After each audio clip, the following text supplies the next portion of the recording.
Velkommen til hjælpevideo om tillægsprogrammer til Economic. Vi vil i denne hjælpevideo her se på tillægsprogrammet Fakturaadministration. Og vi går i vores Economic, og vi går på fanen Fakturaadministration. Og i denne hjælpevideo her ser vi begge løsninger, både med tildeling af stregkode i forbindelse med en kundes ordrenummer, og vi ser på e-mailadressen. Vi henter en faktura i Economic. Jeg har en faktura her, det hedder 10087. Og jeg tapper, og vi kan se, at den går fra faktura 1087 til faktura 10087. Jeg kan også vælge et større interval, så vil alle fakturerne komme til at stå her nedenunder. Jeg vælger nu at hente den her ene faktura, og vi kan se, at den er læst ind her.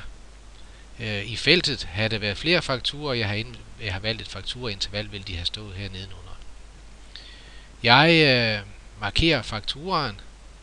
Jeg går herover og vælger, om jeg vil sende den som e-mail med faktura, om jeg vil vise et link til fakturen, altså at der kommer et link her nedenunder, således at jeg kan udskrive fakturen og lægge ved min vare. Og jeg vælger her, om jeg vil indsætte kundens reference som stregkode. Jeg vælger i første omgang at indsætte kundens reference som stregkode, og samtidig vil jeg se linket nedenunder, således jeg kan udskrive den og vedlægge den til varerne.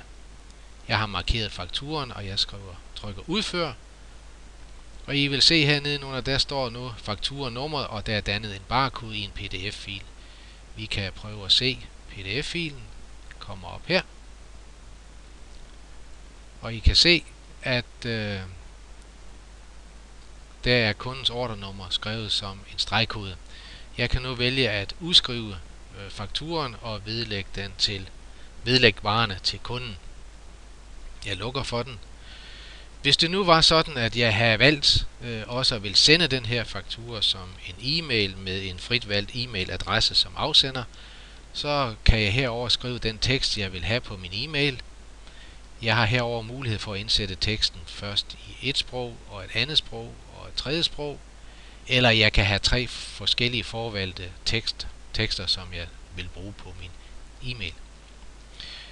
I det øjeblik, jeg vil sende min faktura per e-mail, samtidig med, at jeg vil danne barkoden, og jeg vil danne en pdf-fil, så trykker jeg først her, hvilken tekst jeg vil vælge at sende med, og jeg trykker så her send e-mail med faktura, og igen markerer jeg fakturen, og jeg trykker udfør.